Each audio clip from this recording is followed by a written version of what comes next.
Council, we have an agenda. What is your pleasure? Move for approval, Mayor. Thank you, Mr. Jackson. Second. Second, Mr. Payne. All in favor, if you'll raise your hands, please. Thank you.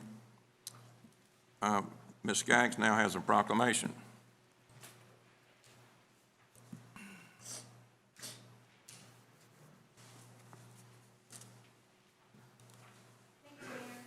May I have Troy quickly join me up front?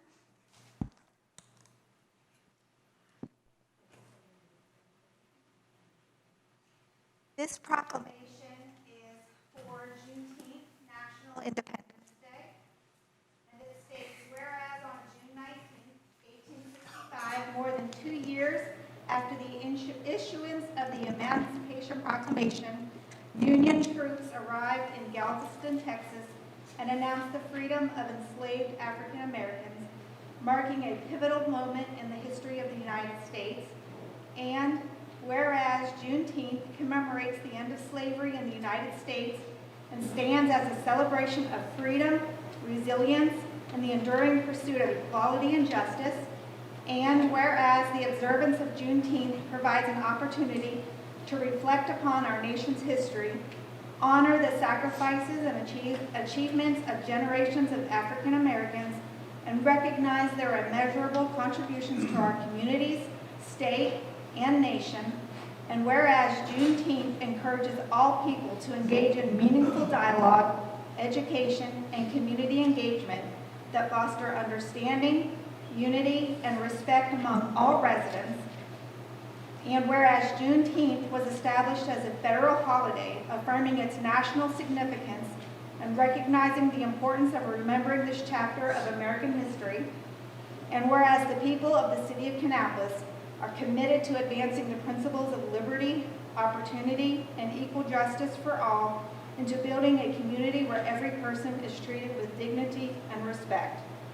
Now, therefore, the City Council of the City of Kannapolis, North Carolina, does hereby proclaim Friday, June 19, 2026, as Juneteenth National Independence Day, and calls upon all residents to observe this day through reflection, education, and participation in the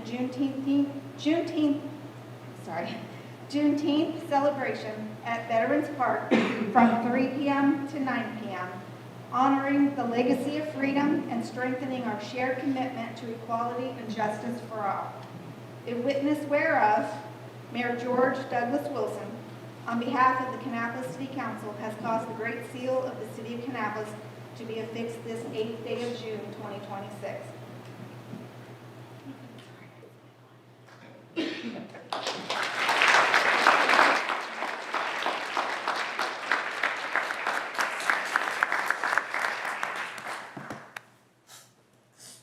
And we continue with Ms. Skaggs now. Speakers from the floor.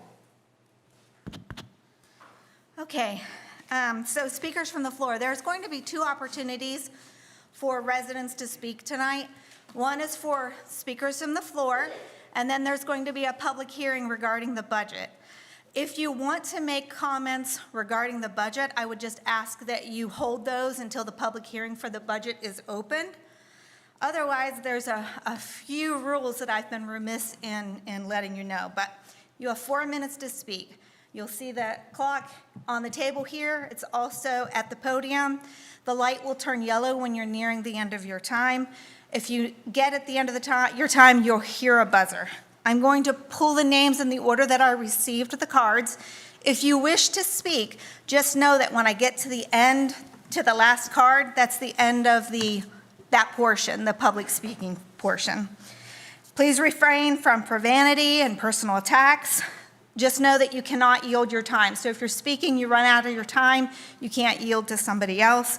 If you're with a group and that group is sharing the same opinion, please designate a person to speak on the group's behalf. And then address council. Don't address the audience, but address council. Council most likely will not respond to any questions you may ask. Just know that they are making notes, staff is making notes, you'll receive a follow-up to your question. All right, so speakers from the floor. The first card I have is for Ms. Shelley McBride.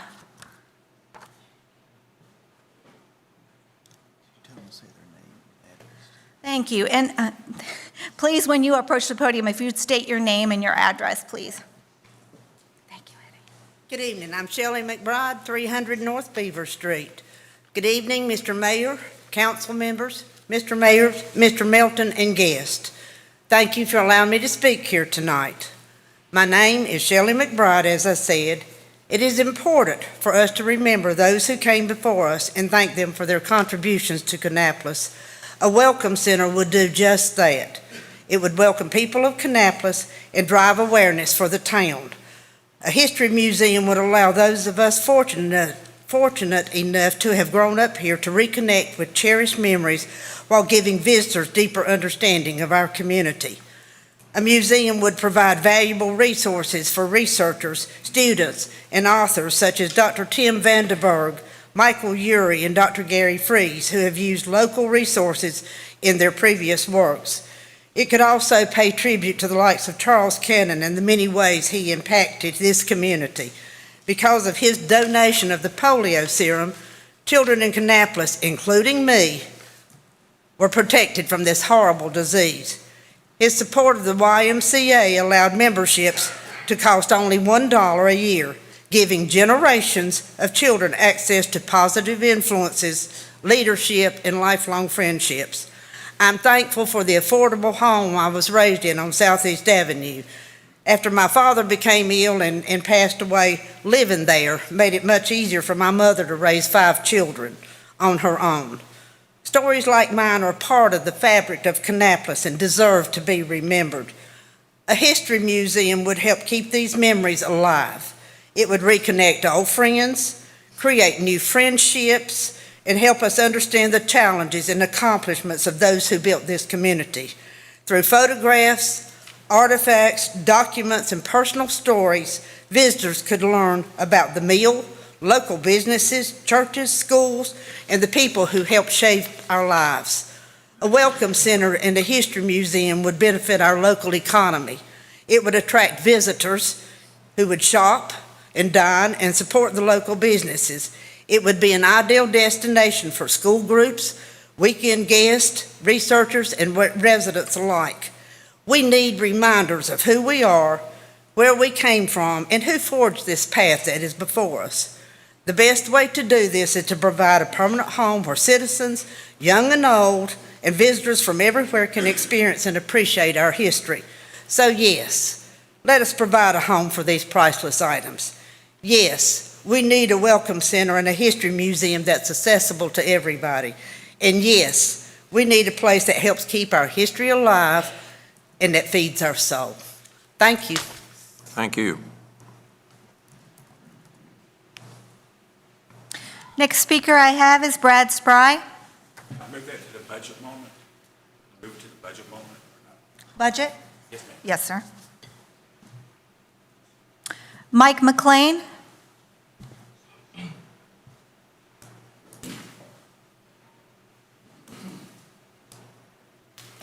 Mike McLean, 272 Union Street South, Concord. Formerly from Kannapolis, but I've been in Concord about 50 years. Anyway, I worked for Cannon Mill in the late 60s and early 70s in the Research and Development Department, the Public Relations Department, and the Cannon News.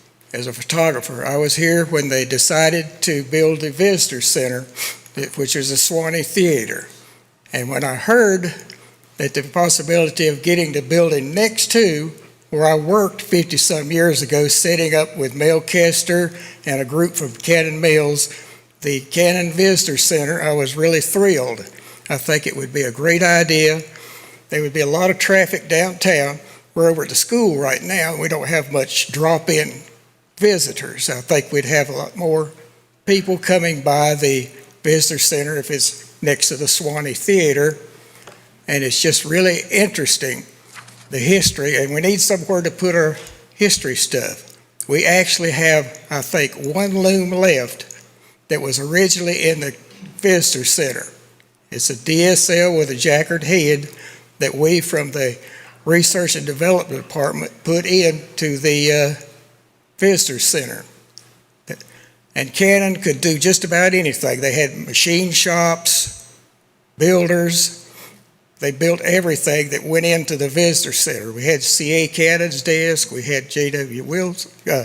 Cannon's desk, a whole lot of stuff. And right now our stuff is sort of scattered here and there. But I think with this building, we could get it all in one location and have it better preserved. And I was a photographer. I took a lot of pictures. I don't know if anybody remembers Bill Kester, but he was over the art and design department of Cannon Mills. And me with that group worked to set up the visitor center.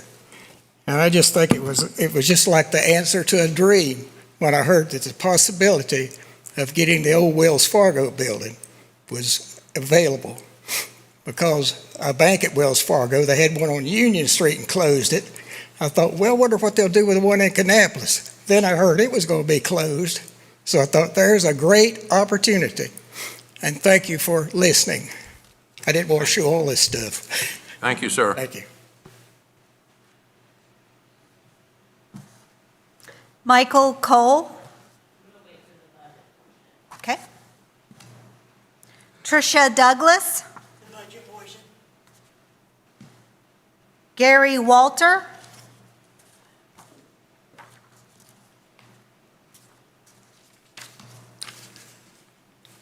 Mayor Wilson, Council, thank you for this opportunity.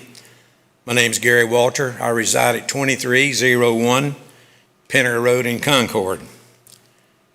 City visitors centers and museums are more than just cultural attractions.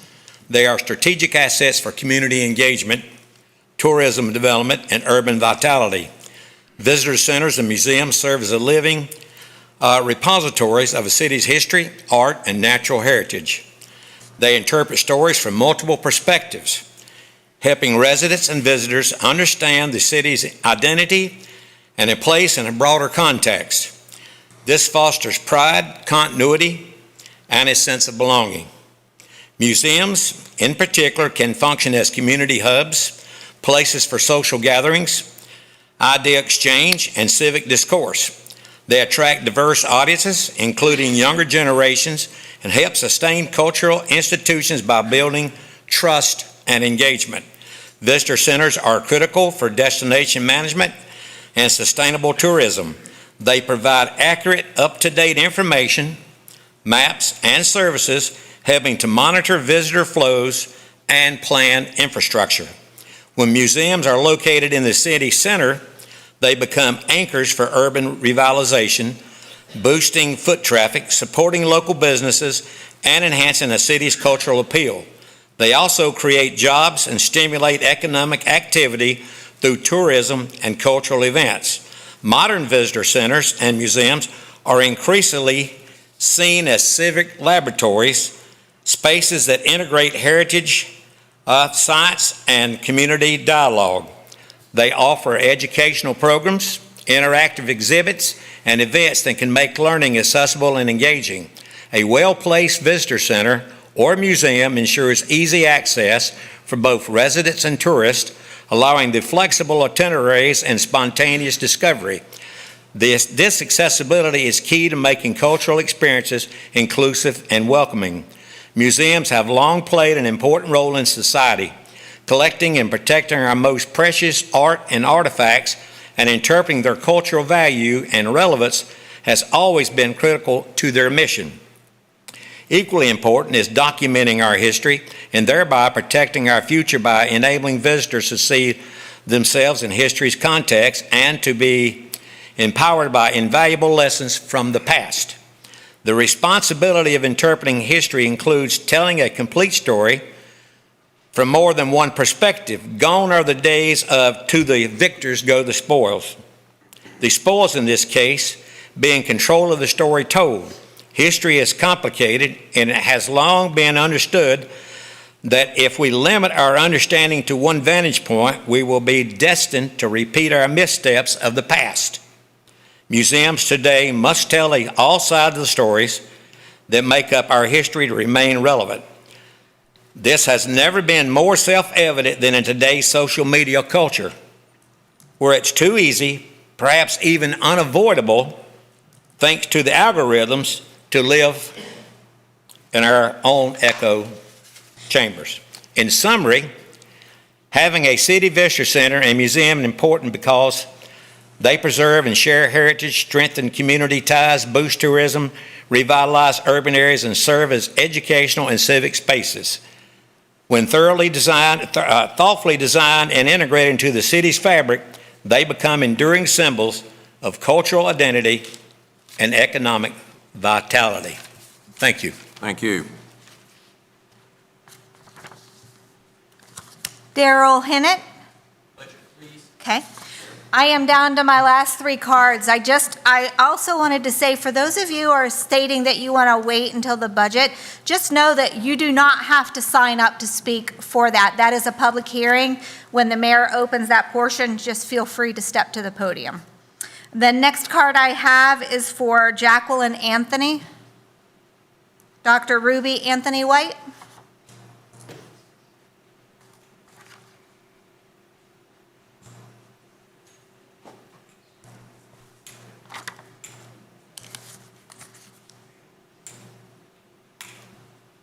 Good evening to the mayor, city council, residents of Kannapolis and surrounding towns.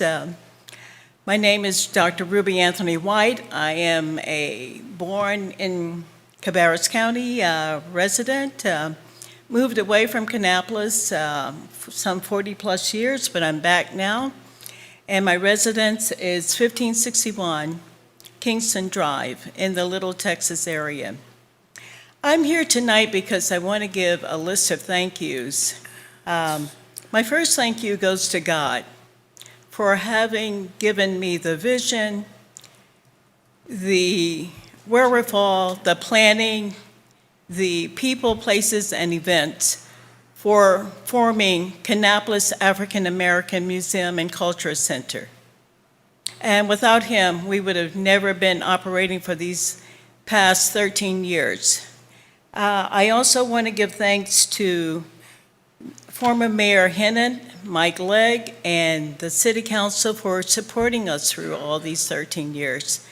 And most of all, I got to give a big thank you to the current Mayor Wilson, Mr. Milton, the City Council, the City of Kannapolis for moving us forward. We finally have a home.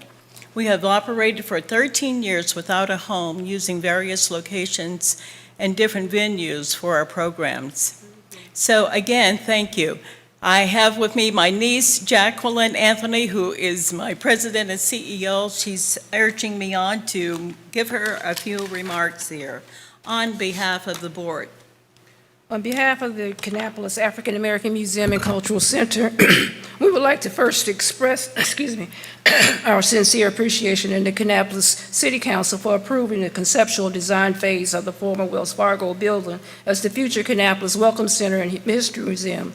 We recognize this initiative as a significant and exciting opportunity to preserve, interpret, and share the rich history of Kannapolis for generations to come. We commend the city for taking this important step to strengthen historical preservation, education, tourism, and community engagement throughout our city. KMAC fully supports efforts that celebrate the city of Kannapolis and welcome visitors into a deeper understanding of who we are as a community. The stories of African American families, churches, educators, veterans, laborers, entrepreneurs, civic leaders, and neighborhoods help shape the identity of the city in meaningful and lasting ways. These stories deserve to be intentionally included so that the history presented reflects the full experience of Kannapolis. We believe our efforts can help activate the Welcome Center and History Museum as more than a place to view history, but as a vibrant place to experience it, learn from it, and connect with it. KMAC believes the City of Kannapolis Welcome Center and History Museum initiative and the KMAC Vision 2026 initiative can work to preserve and present a more complete, inclusive, and meaningful history for future generations. We stand ready to partner with the city, community organizations, and stakeholders to help ensure that the story of Kannapolis is told fully, authentically, and inclusively. Thank you very much for your time. Thank you. Thank you, ladies. Deborah Johnson.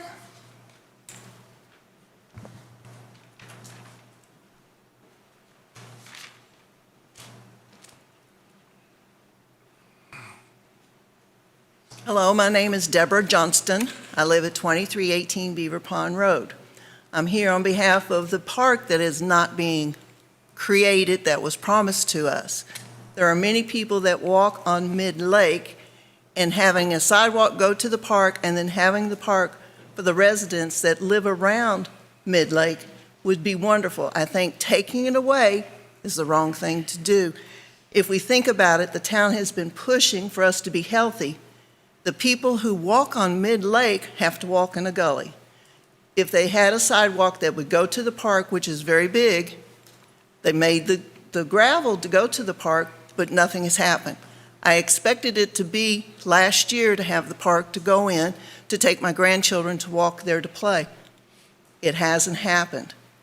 We are a city who cares about everybody's health.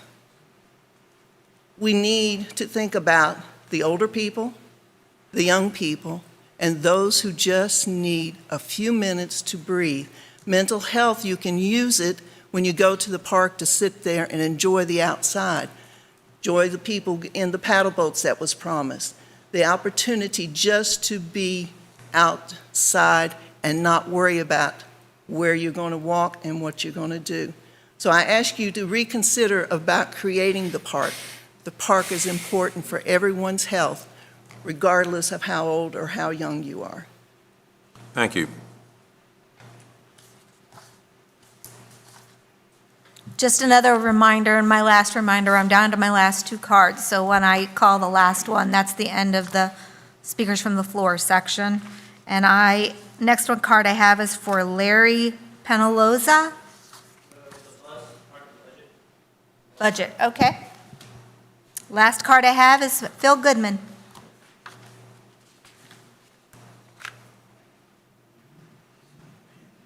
Oh, thank you.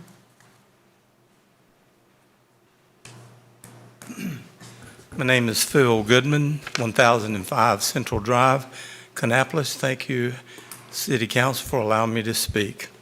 The importance and need for a history museum in Kannapolis. Kannapolis has a unique heritage known for its resilience with changes and determination to survive. Our city has survived transformation from farmland to textile giant to a research environment. We're now experiencing unprecedented population and physical growth. Multiple races, beginning with our black population, have worked together for years to form a working blend between multiple nationalities and heritages to make Kannapolis what it is today. A much-needed history museum preserves the past, both physical and written, which provides a resource for local and new residents, as well as visitors to learn about the history of our amazing city. A museum located downtown will be a great resource to provide local history education for citizens, new residents, visitors, students, civic groups, churches, local businesses, and tour groups. A museum will support the vision of Kannapolis becoming a destination city. Such a museum will blend well and support our outdoor concerts, parks, baseball stadium, gym theater, Swanee Theater, festivals, parades, and local businesses, as well as other activities. The idea of a visitor center and display of artifacts is not new to Kannapolis. Our city operated the visitor center, as mentioned before, which displayed many artifacts of Kannapolis in the Swanee Theater from 1974 to 2005. Every city has a responsibility to provide its history to its residents and anyone who visits, as well as the schools and churches. Clarification on financial resources to establish a museum is much needed. Funds were identified several years ago by City Council and added to the budget to be used at a future date for a history museum. Our former mayor was part of that discussion and decision. No funds will be taken from the East Side Park nor the C.K. Ryder program to fund the museum project. Let it be known and clearly understood that in his past term, our previous mayor announced on more than one occasion that he was working with City Council to purchase property to be converted to a museum. The last one he announced was to purchase North Kannapolis Methodist Church and convert it to a history museum. This topic was proposed by the then mayor at a council meeting in which it never received a second to even discuss. One council member clearly stated the museum should be downtown.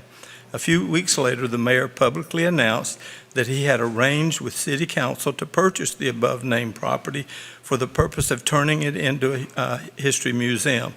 He later informed another organization about the so-called purchase. It is interesting that our former mayor now finds it a waste of time, energy, to establish a welcome center and history museum.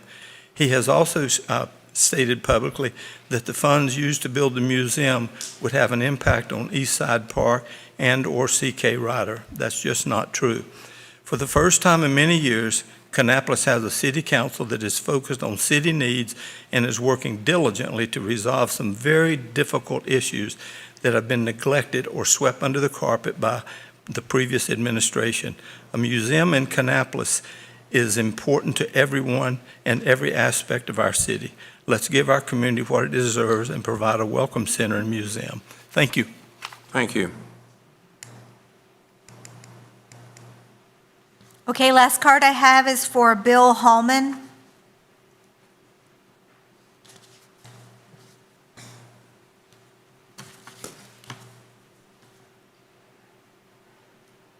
Thank you, Mayor Wilson and City Council and all the others who are here tonight, and Phil Goodman, who asked me to come and speak. I'm in favor of the History Museum. I'm a historian, genealogist also. My family was here in the early 1900s, and I have a relative buried in the old cemetery over by where the YMCA is today. So I've got a lot of roots here. I'm also a lint head from McAdenville, North Carolina originally. I live in Concord, 94 Low Avenue, Northwest. I have loved history, and I just want to share with you just a few days ago, literally, we had the most important visitor ever to come through Concord. I don't know if anybody knows who that was or not, but it was about 240 years ago. And his name was George Washington, within a few hundred yards of where we are today. Now, I think if there was a visitor center, he might have stopped there too and looked. I'm not sure if he would have seen what was there. But George Washington was here. It began as a great trading path that came right through here from Philadelphia, from the Indians, and then the British got it, and then it was widened. And then so many relatives that we have here came through the Great Wagon Road, which came within 100 yards or more right here where Main Street is. It's important to know that. So we have a lot of history in this area. We need to preserve our history in a museum. We need it so our students, our children can come, others who are visiting in the area can come and see what Kannapolis has to offer. When Mr. Cannon came and had the vision, began to buy the property where now we know Cannon Mills is, we know that he had a vision. And that vision also went into the military because he supplied a lot for the military during World War II. And so we thank Mr. Cannon and for his heritage, for all of those good things he's done. But we know we need to preserve our history. And Phil spoke very eloquently because he knows a lot of stuff that's going on right here because he is the president of the Kannapolis History Associates. I don't know if you say that. You might not have, but I did. But sometimes I say things I'm not supposed to say, but that's all right. Because we have a vested interest with what's happening in Kannapolis, but not only Kannapolis, but in the general area of where we live. We need to preserve what we have, and we need to do it so that others can come and see and build upon the heritage that we're building upon today. And we're thankful for that. Thank you. And I just wanted to show you real quick. This is a 1770 map, Collet map, and where it comes through, and you can see right through here from Salisbury down right into where Rowan County is and ends right here in Cabarrus County. That's where we are today. And I want you to know that we go way back in history, and we want to preserve that history.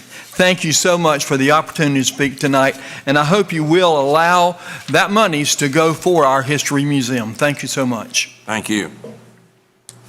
That's the last card, Mayor. Thank you. Okay, council, we have a consent agenda. We need a motion if we can. So move. Mr. Payne? Second, Ms. Berry, all in favor? Okay, thank you. All right.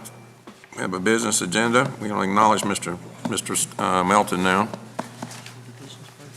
Mayor, thank you. This is a follow-up from our prior meetings on the budget. Ms. Jones is moving to the podium, and we're going to go through just some updates and modifications, minor modifications to what you previously heard with regard to the budget, and then we'll be happy to answer any questions that council might have. Good evening. Can everyone hear me okay? All right. So I'm going to briefly walk you through some proposed changes that we have made to the budget since the last time we presented it in early May. I will make a note that we only have suggested changes that are applicable to the general fund budget only, so none of the other funds I'll present on. Those will be proposed and hopefully adopted at your next meeting as presented. Let's see if I can manage the clicker. Yep. All right, so just a high-level overview of why we may have proposed changes from when the budget was first presented. These changes can take place when revenue and expenditure projections have been refined based on an additional month of actual revenue and expense data that has become available since the budget was originally presented in early May. So it helps us result in more accurate understanding of current fiscal trends, and therefore we're coming forward to you with a few proposed changes. So we heard from council at the special meeting in early May about the importance in establishing a goal for the Sewanee Theater to transition towards more substantially financially sustainable operations with minimal reliance on the general fund subsidy. So when the budget was first presented, if you recall, we originally had a general fund subsidy, so help from the general fund to offset operations within the Sewanee Theater of $469,983. And we are proposing to reduce this subsidy from the $469,000 to $200,000. So therefore making adjustments to the Sewanee budget by $269,000. So the goal is again to have the Sewanee become more self-sustaining within 18 months by increasing rental and event revenue opportunities and expanding the use of the facility for more cost-effective passive recreation programming. So what does this exactly look like? So from a revenue perspective, when City Manager Melton first presented the budget, the general fund totaled $89.7 million. I'm just using kind of more round numbers. And the new general fund budget is proposed at $89.8. So really an overall net increase of $51,496. And those two changes came from the following. Sales tax collections increased by $101,496. And this was based on, we received our latest sales tax collections for March. Again, sales tax is normally recorded 2 months behind. And we had another healthy month of growth, around 8.75% increase. So we felt comfortable to revise the projections for FY27 based off of what we've actually recorded this current fiscal year. And so that's an additional revenue that we're showing for sales tax collection. So that brings the sales tax revenue for FY27 at $18.54 million. And again, that's our second largest revenue stream at around 20% of the total makeup for revenues in the general fund. And we are suggesting a slight modification to Sewanee revenue by $50,000. So that would bring the total Sewanee Theater budget to $310,000. And really, although efforts are underway to increase the facility rentals and expand revenue opportunities, we recommend keeping a conservative revenue forecast as this initiative represents a change in the facility's current business model and how it operates. So this approach would help us to provide a more conservative basis and hopefully actually meet those revenue targets for FY27. So as you know, we have to have a balanced budget. So what does that mean on the expense side? Again, an overall net increase of $51,496. And some proposed changes here are we reduce the amount of the contract that the city pays the Odell Volunteer Fire Department by $168,000 per a new negotiated agreement that is rate locked for the next 3 years at $500,000 a year. So still providing that service, it's just we revisited that agreement. And then, as mentioned, we adjusted the Swanee Theater line items to have that overall subsidy from the general fund be the $200,000 and not the $469 that was originally presented. And so, really, I won't go through every line item that we adjusted in the Swanee budget, but major adjustments included reducing the talent entertainment line item, concessions, sound line item, part-time funding, and credit card fees associated.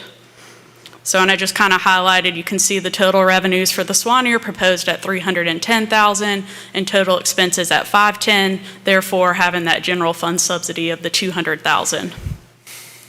And then last, we increased special expenses by $520,000, which will set funds aside for debt service for fire protection and a satellite location for the police department in the western part of the city.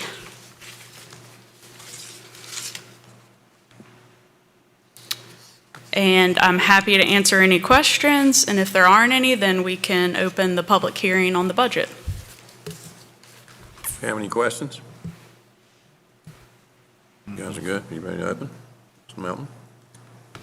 You have anything to say? No, I think No, Mayor, I think Kristen's covered everything, and I'll turn it over to you to open our public hearing. All right, we're going to open the public hearing, and like Ms. Skaggs said earlier, please, if you will, keep your comments to the budget itself, okay? Thank you.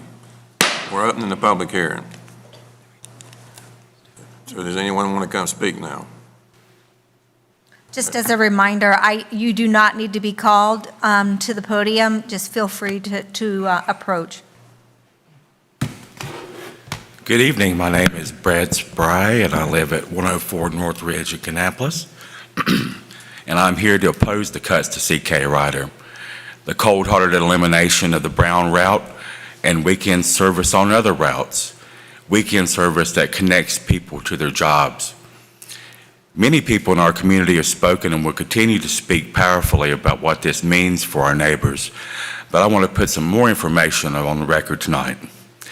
In 2019, the city of Kannapolis went to Raleigh and got a special law passed, Senate Bill 63, to annex over 300 acres on Old Beatty Ford Road into the Kannapolis city limits, a one-time law written just for Kannapolis. Then the city spent over $10 million on water, sewer, and a 200-foot, 300,000-gallon water tower to serve Kannapolis Crossing and overlook 85 at exit 65. Why? Because the city projects $42 million in new property taxes over 22 years. So here's what I want every citizen to understand about how our city makes decisions. When the goal is more property tax revenue, the city will go to Raleigh, get a new annexation law passed, and spend $10 million. No problem at all. But keeping public transportation running for our neighbors who need it the most, sorry citizens, that money just has to be cut. By the way, the bus service cut represents just 7 cents on every dollar the city has spent on Old Beatty Ford Road. But come to find out, the real reason for these cuts is not low ridership. It's that the new contract to operate our current fixed route bus costs 33% more in year one than the contract that it replaced. That sticker shock is documented in the March 17th, 2026 Concord-Kannapolis Transit Commission meeting minutes. Notably, when that contract went out for competitive bid, the only on-demand company that submitted a proposal, Wave Rideshare, couldn't even complete the bid and was disqualified as non-responsive.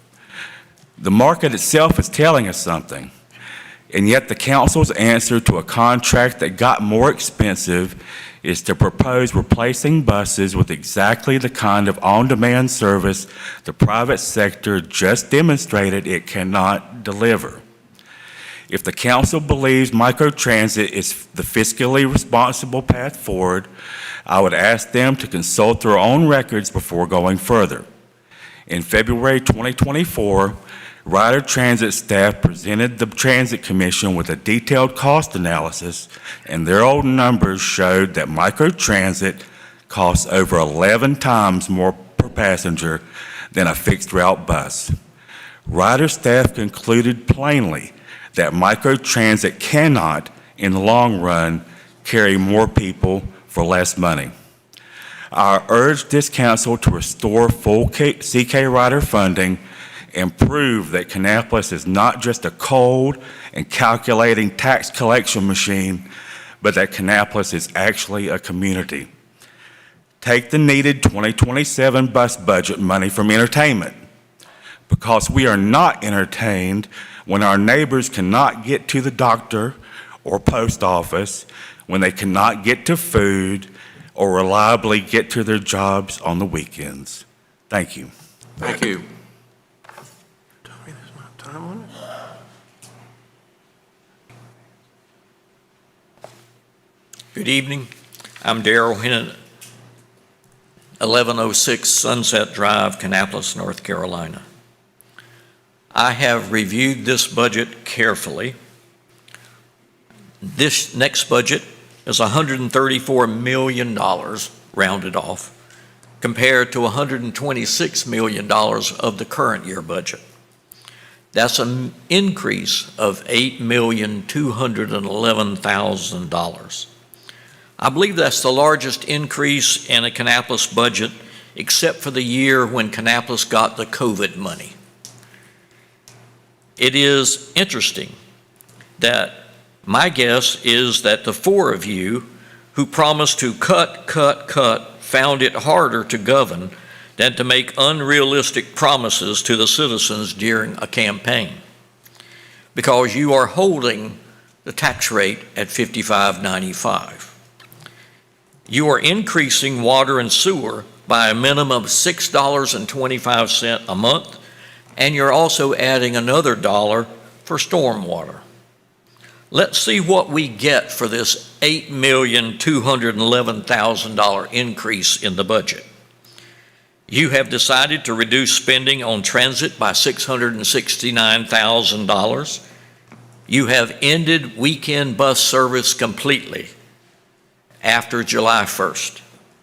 You have eliminated the Brown route and created a disabling modification of the Blue Line. That means the Blue Line will not readily connect to the rest of the buses at the bus station. So you are attacking the most vulnerable people in our community who have no other choice to get to work, get to the doctor's appointment, or go get groceries. You will increase homelessness, hunger, and poor health in Kannapolis. The experts have told you, do not do this. As the previous speaker said, he is absolutely right. Your comment in the budget that you want to go to on-demand transit is absolutely untrue. You know that it costs much, much more, and your goal is to cut transit out completely. Your approach to transit is mean, spiteful, and unchristian. You have lost the downtown hotel investment and the jobs that came with it because the developer doesn't trust you and is moving his money to another city. You have delayed sidewalk projects. We did get an intersection improvement because of a grant from our congressman that was requested without any of your efforts except for Ms. Dixon and Mr. Jackson. We are getting a tiny, tiny increase in road repairs. The citizens were told that a list of park projects has been eliminated unless we vote to increase our property taxes by 4.5 cents. The previous plan had included all of those park projects over the next 4 years without a tax increase at all. You have committed to take a grant to build the Mid-Lake sidewalk to nowhere because you have canceled the East Side Park and you have to return $500,000 that the state gave you. You have decided that if we agree to the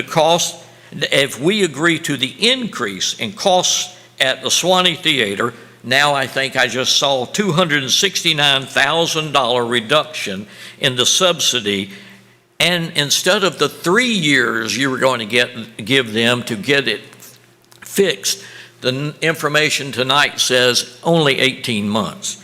There's already rumors that you want to get out of the business of Swanee Theater and that you plan to sell it. And it sounds like that you're on your course to do that. You have reduced the concert season by $175,000 that give us performances that people on Facebook say that concerts in Concord, Harrisburg, and Mooresville are much better than our concerts. You have intentionally reduced visitors to the concerts who come and support our businesses downtown. No, they do not. You have decided to invest $2 million in a welcome center and a museum. Why do you need a welcome center? You have cut $70,000 out of the marketing plan, and you have told downtown businesses you won't help them. You have a small facility next to the gym theater that a beginning welcome center could be moved in at essentially no cost. Why are you spending millions of dollars to do that? Second, I want to say thank you because I am a strong proponent of a history museum. I always have been a strong proponent of a history museum. But there is no room in the building that you're talking about to put a welcome center plus a history museum for the Cannon family, which is badly needed, or the History Associates Museum or KMAX Museum. There's just not enough space to do it. And if you try to squeeze them all in, we all know who is going to be left out. You brag about support of public safety. Why are the police being left out of this budget? It's rare to even find the word police mentioned in this budget. And when we heard all the presentations, there are no comments about the police and how they're being supported. I have seen 24 Kannapolis budgets. This is the worst budget I've ever seen for our citizens. Thank you.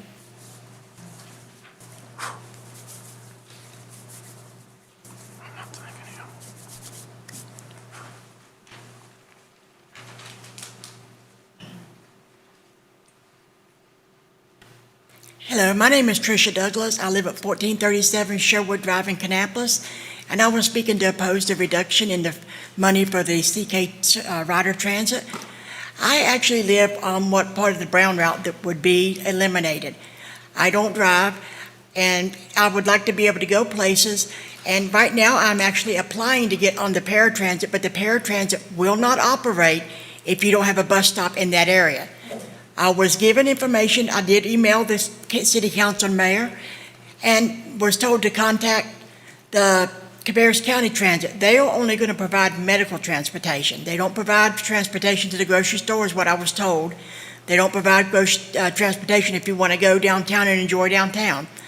But I would like y'all to consider that it's not just me, but there are a lot of people that do depend on the public transit, whether it is the bus or the paratransit, which has to operate in conjunction with the bus system.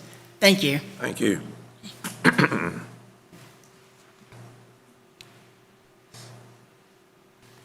Good evening. My name is Michael Cole, 805 Brighton Drive. I'm here to ask that you do not eliminate the Brown route or cut services from the CK Rider Transit routes for the residents of Kannapolis. I'm here to speak as a parent, as an educator, as a resident. My son, Jacob, is 20 years old, and he graduated in 2024 from Northwest Cabarrus High School. My son is neurodivergent. He has autism and ADHD, which prevents him or prohibits him to perform in the ways that normal 20-year-olds perform. We are working with him to promote life skills to be an independent, functioning member of society.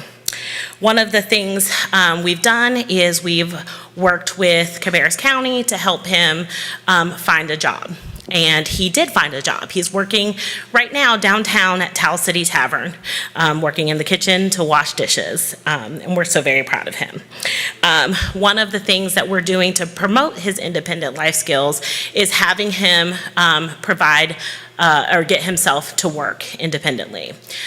He struggles to remember and retain information, so driving is a difficult skill that we're working on, but he's not unable to drive right now, so he depends on the Brown route to get to work daily.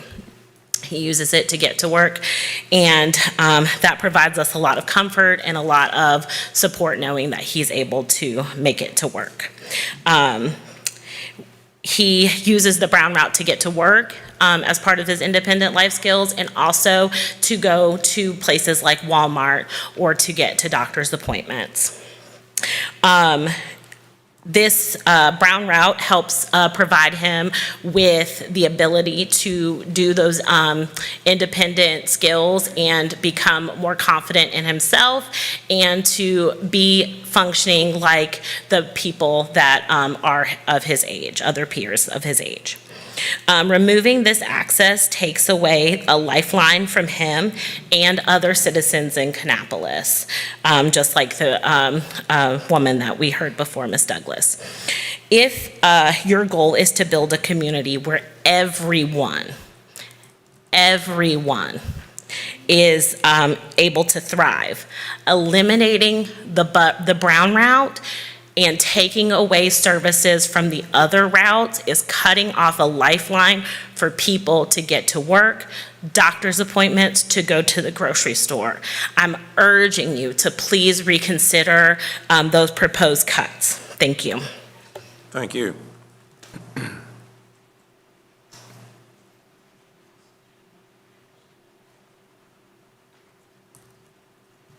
Good afternoon, ladies and gentlemen. My name is Larry Penaloza. I live on 928 Clondale Avenue. It is quite a shock and quite absurdity that you would try to eliminate a Brown route that many people use in the community. My mother, quite frankly, she doesn't drive. She's scared to drive. She's scared to death. I tried to convince her many times to drive. And she's every day worried now because you're taking out the only transportation she has to work, or to go to the doctor, or to go to the store.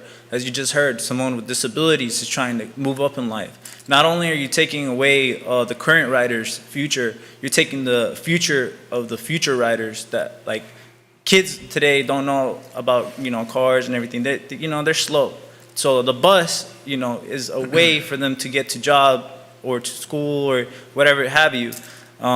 It would be a stepping stone that you are removing from the future generations of Kannapolis that they could use to move around. Not everybody today wants to own a vehicle. It is a hassle, it is maintenance, and it is a shock to come to find out that you are removing a brown bus route that every day I pass by is filled to the brim with people that go to work, to go to school, or whatever they need to do in their lives. What you are doing is removing their transportation to go from one place to another.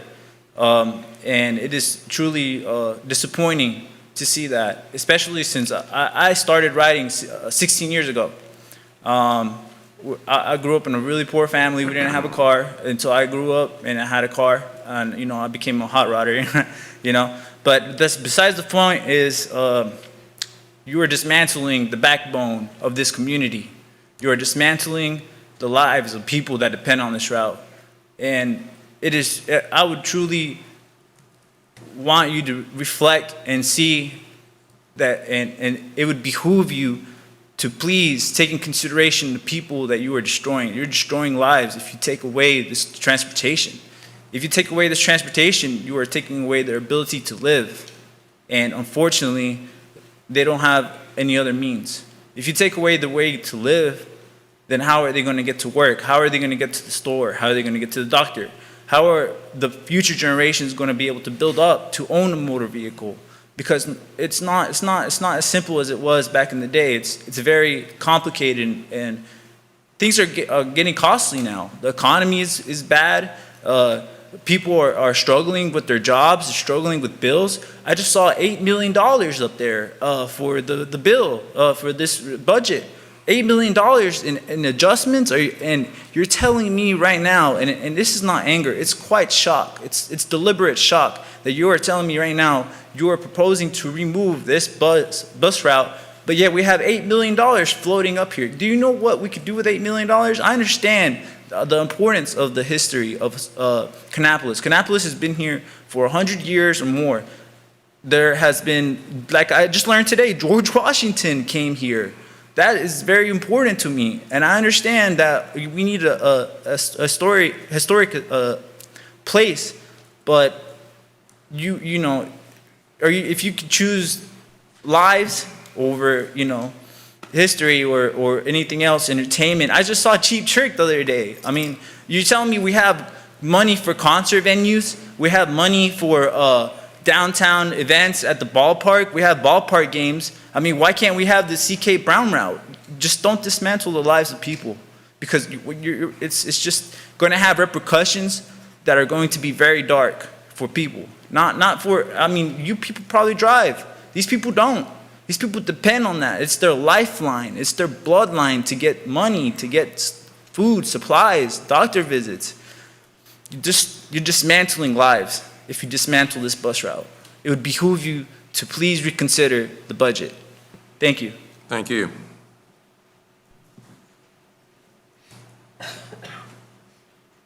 I'm leaving. Here she comes. Good evening, Mayor and council folks. Greetings, my name is Justin Luter. I live at 1832 Merriwin Court here in Kannapolis. Just have one or two things to say. It doesn't fall on deaf ears. The people you're asking to bear the brunt of these budgetary cuts. You're not asking our wealthiest folks. You're asking the folks that are hurting the most. You're asking the folks, and you're talking about sales tax increases, so who's gonna hurt most? Certainly, you should reconsider. A thriving city has a robust public transportation system. That's what makes it exciting. If you want a historic museum and a welcome center, it should be accessible to all. It should be a thriving bus system that people can depend on, particularly in a time where, I said it before, gas prices are not going to go down much for the foreseeable future. The city is growing dramatically. You guys all know that. So there'll just be more and more cars on the roads. A robust public transit system where people can depend on a bus to stop every 15 to 20 minutes instead of every hour to hour and 15 minutes will make it more dependable, more enticing to new riders, and definitely generate the revenue that you so desperately are concerned for. And so I ask that you, instead of cutting transit, start a marketing campaign and reinvigorate riding public transportation. I think long-term, because we are going to continue to grow as a city, long-term, there will be benefits of a thriving and dependable public transit system rather than short-term. And again, I would say, the cuts you guys are making are hurting the most vulnerable in this city, and it will not be forgotten. Thank you, sir. Just walk the hell out. Don't support anybody else. Good evening. Hi, my name is Anita Massey. I live at 728 Robin Avenue, Kannapolis, North Carolina. Thank you, Mayor and City Council, for allowing me to speak to you tonight. I'm here on behalf of the CK Rider. I am a worker for Kannapolis City Schools. My school is on the Brown Route, and I'm also a bus driver. I also pastor a church in Concord, Cabarrus County. If the bus route is canceled, there are students at my school who ride the bus. If they miss the school bus, they have to ride the bus to get to school. If parents have meetings, they have to ride the bus, the transit, to get to the schools for their meetings. I also know students that go to RCCC. If the bus route is canceled, then they have to find a way to get education. There are people who go to the doctors in different places. They just need the bus route. We thank you for the history. I worked at Kannapolis. I've been living in Kannapolis for many years, and I'm proud of what Kannapolis is doing. The city of Kannapolis is thriving, but I also think that taking out the Brown route will disable us. I believe that people will have to find other ways, and the people who are being cut from riding are the people who can't afford other ways. They're riding not because they choose to ride. Most of them have to ride because they can't afford transportation. At our school, we're a Title I school, which means that a lot of people do not have the funds for their own personal vehicles, but they need the bus route. So I'm asking you to please keep those funds for the Brown route. Thank you. Thank you, ma'am.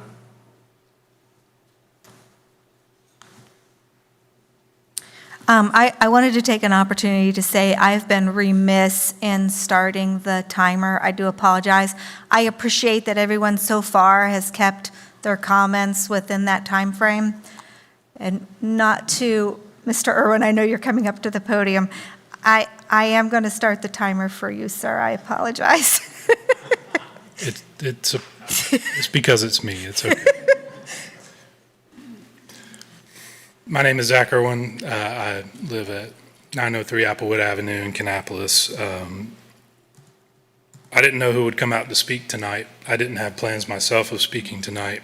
But with regards to this budget and with regards to the people that I've heard from today, one of which is a former student of mine who probably didn't know I was here until now, one of which is the parent of a former youth of mine,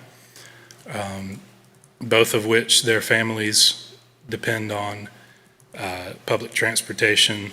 I want to introduce a quote to the conversation from former Vice President Hubert H. Humphrey to just kind of help dwell on these debates over public transit. This quote from Hubert Humphrey says, "It was once said that the moral test of government is how that government treats those who are in the dawn of life, the children, those who are in the twilight of life, the elderly, and those who are in the shadows of life, the sick, the needy, and the handicapped." As we reflect on that quote, I want you to think about where we choose to allocate funds. Who is it going to benefit? Is it going to benefit those that are in these areas of life, in these walks of life, that have the most critical needs? Is that the test and the portrayal that we are putting forth in our efforts? The budget is a reflection of priorities. So I want you to reflect on what your priorities are and what is being spoken through this current budget. And if you feel satisfied with the current budget as it is and the message that it sends, then I urge you to pass it. You've been elected to do so. However, if you take time to reflect, to look back over this, which you have the time to do over the next 2 weeks, and ask yourself, is this the image, is this the signal of priorities that we want to send to the public? And you don't find that answer in the affirmative, in the positive sense, then I encourage you to do what a few have asked today and to reflect on those priorities. Thank you for your time. Thank you, sir.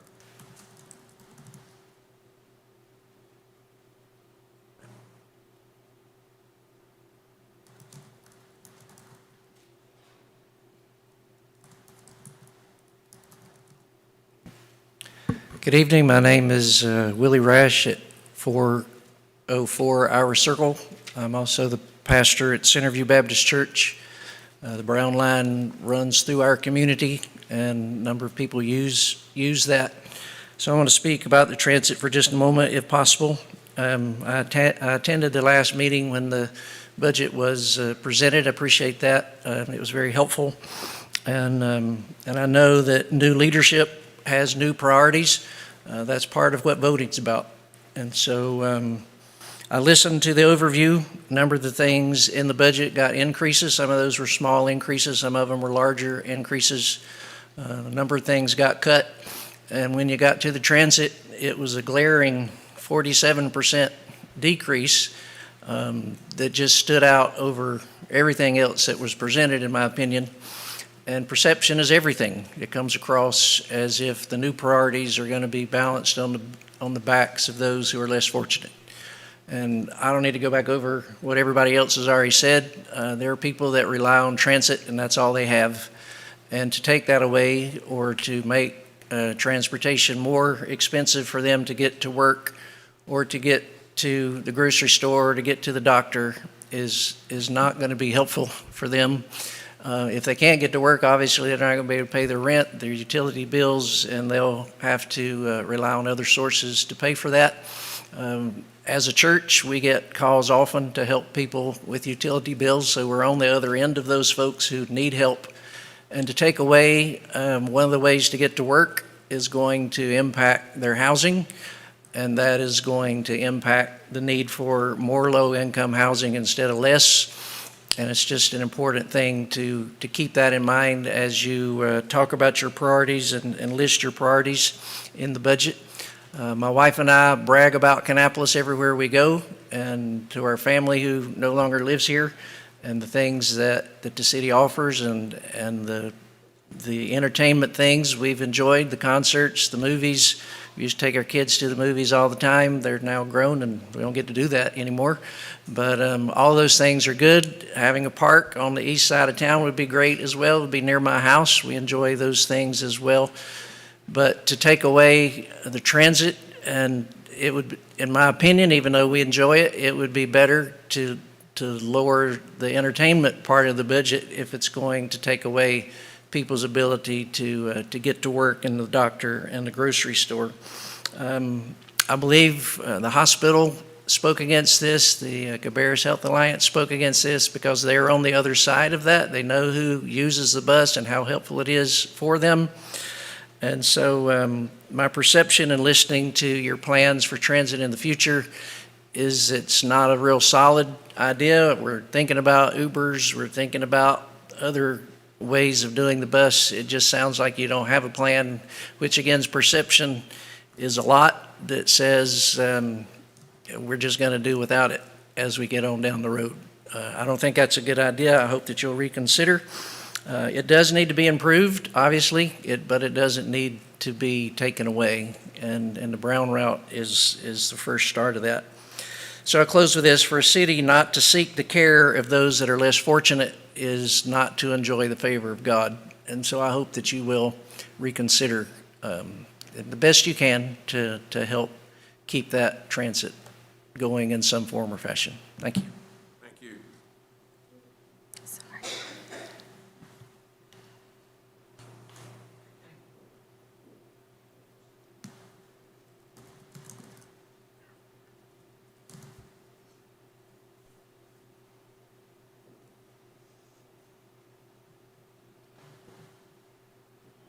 My name is Mark Spitzer. I live at 2115 Golf Crest in Kannapolis. I've spoken to the council many times. I'm thankful for the opportunity to do that again. I have listened carefully to the conversations tonight and in the previous sessions.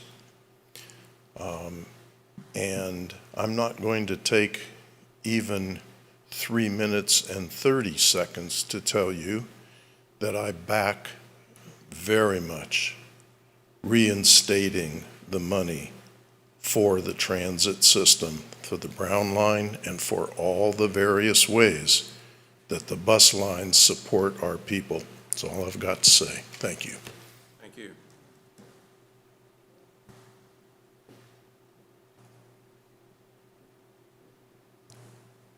Anyone else? Is there anyone else who wants to speak?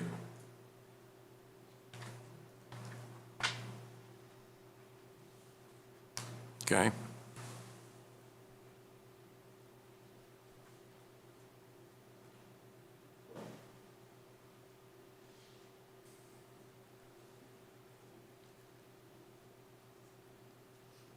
My name is Louise Cruder. My address is 1122 Kite Court, and that's in Concord. I'm not a resident of Kannapolis, but also I have to use the Brown bus sometime for me and my family. A lot of people in our community have to use the Brown bus, so I'm just asking to reconsider about the Brown bus. Thank you, ma'am. Anyone else? One more time, anyone else? Okay, I'm going to close this public hearing.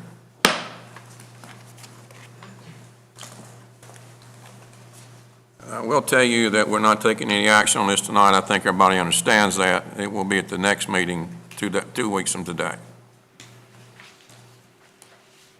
All right. Mr. Melton? Mayor, I don't have any more to add tonight. Thank you. So no more report from me this evening. Nothing else? Okay. Any council members have anything to say? You have anything, Mr. Jackson? No one has anything to say? Okay. Then we need a motion to adjourn.